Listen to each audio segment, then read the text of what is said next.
Over the weekend, Bernie Sanders was in the CNN hot seat over the topic of the Hyde Amendment and reproductive rights. Here's Dana Bash asking him some fascinating questions.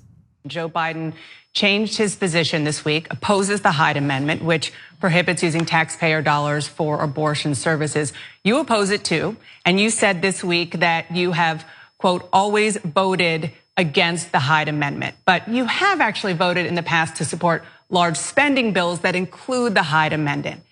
Is it misleading, Senator, to say that you've never voted for it? Well, look, sometimes in a large bill, you have to vote for things you don't like. But I think my record as being literally 100% pro-choice is absolutely correct. Look, if you believe, as I do, that a woman's right to control her own body is a constitutional right, then that must apply to all women, including low-income women. That is what I have always believed, and that is what I believe right now. So he's telling the truth there. It is what he's always believed. In fact, back in 1972, this is prior to the Supreme Court ruling on Roe v. Wade, Bernie Sanders said the following in the Bennington Banner, which was a local paper, okay? This is a direct quote from 1972.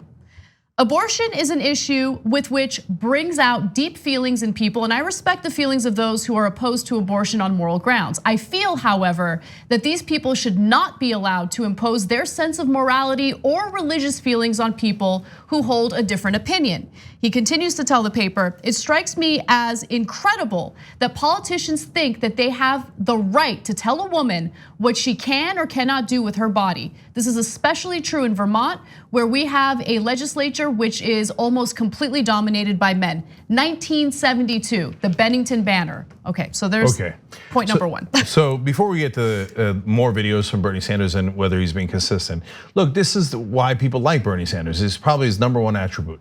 He's a rock. You can't move him off those positions. So what is problematic about Dana Bash asking this question? Now, technically, he did vote for the Hyde Amendment, which was part of thousands of things in these gigantic appropriations bills.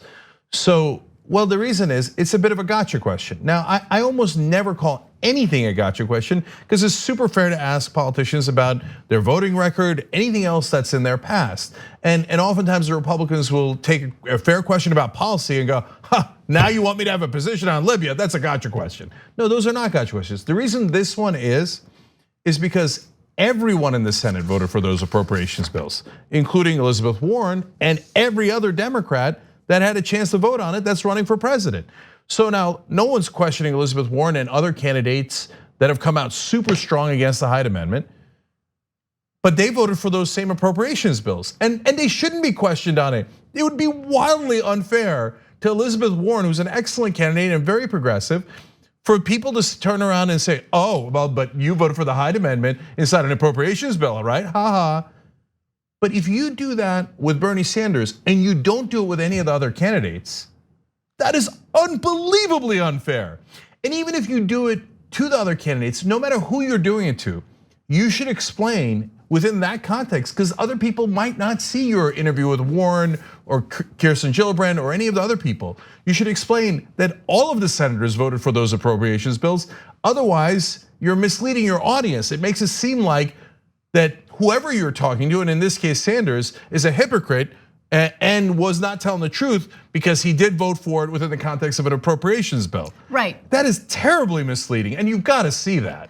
I think she knows, right? But one other thing that I want to note is this is very similar to what we saw with the crime bill, because Bernie Sanders has been a very vocal critic from the very beginning in regard to the crime bill. But the crime bill contained a provision that's incredibly important to him, incredibly important to women here in this country, which is the Violence Against Women Act. So he was kind of pushed or backed up into a corner, and he had to decide, all right, well, do I help to pass these protections for women who have been, either brutalized by their partners, victims of domestic violence. So he goes out on the floor and he basically says, this crime bill has a lot of issues. I am not in favor of this crime bill, but we need to protect women. I'm obviously paraphrasing, but he ended up voting for it, not because he agreed with everything in the crime bill, but because in Congress, lawmakers do this tricky pizzicky thing where they put a bunch of different, policies together into one bill,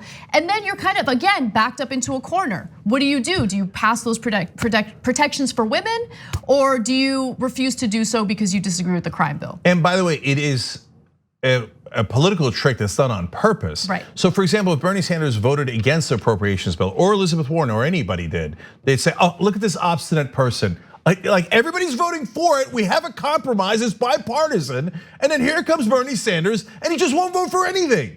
Now, instead he does vote for it. They go, aha, exactly. You voted for everything in that bill, including the Hyde Amendment, got you. There's no winning on them. The reason they put the Violence Against Women Act inside the terrible crime bill is because if people like Bernie Sanders voted against the crime bill, they would then run ads against them saying, you're for violence against women. But wait a minute, why don't you separate them so I could vote on the Violence Against Women Act, which I'm very much in favor of, right, and vote against the rest of the crime bill, which is terrible. And the reason, and the guy who authored that bill and did that political trick, by the way, Joe Biden. So that's a fact. I think one of the most effective ways in researching candidates is to, of course, look at their voting record. That's incredibly important. But at the same time, take a look at the types of speeches they've given, either on the House floor or the Senate floor. What have they stood for? Have they been consistent? Or have they flip-flopped depending on where the country was on particular issues? Remember, you want a leader who's willing to lead, not someone who just follows the crowd and does what's politically popular at that moment. So with that said, I just want to be clear. Bernie Sanders has been consistent when it comes to reproductive rights. I gave you those quotes from 1972. And I want to also show you this video from 1993. 12 years of relentless assault by the Reagan and Bush administrations on the rights of women to control their own bodies has engendered a climate of intimidation, intolerance, and violence. And yesterday we saw the awful manifestation of that hatred. When a doctor who performs abortions is gunned down in broad daylight, it is time for Congress to act. It is time for Congress to pass the Freedom of Choice Act and to make it clear from one end of this country to the other that women and women alone must have the right to make the difficult choice regarding abortion. So he's been consistent. It's abundantly clear in the various examples that I've showed you. Yeah, so last thing about the media in this regard. Look, I think CNN actually has been getting better. So they now have Alexandra Rojas as a contributor. She's the executive director of Justice Democrats. So they're at least trying to get progressive voices on there. I read all the articles about the Hall of Fame dinner that happened yesterday in Iowa. CNN actually had the best and fairest coverage of the progressive candidates, establishment candidates, and even us, okay? So it's not a binary situation, and I've seen Dana Besh do very good interviews. In this case, I think it was a misstep, and I think that it unfortunately misled their audience about Bernie Sanders' record. They could have done what we just did, give you the full context, but let's keep an open mind. Let's keep pressuring people to do the right thing. And by the way, the guy who pointed this out, their hypocrisy on this, is Tommy Christopher at Mediaite, who's written a ton of articles against Bernie Sanders, but was fair on this one and pointed out the context. So let's give people a chance to do better, because we're not the right wing. We don't want to tear down the media. We want to make it better. And so we hope we're helping with it. And that's your full context. 2 easy ways to follow the Young Turks. One is hit the subscribe button down below. Then you're a TYT subscriber. And second is ring the bell. And when you do that on YouTube, you're notified of our videos.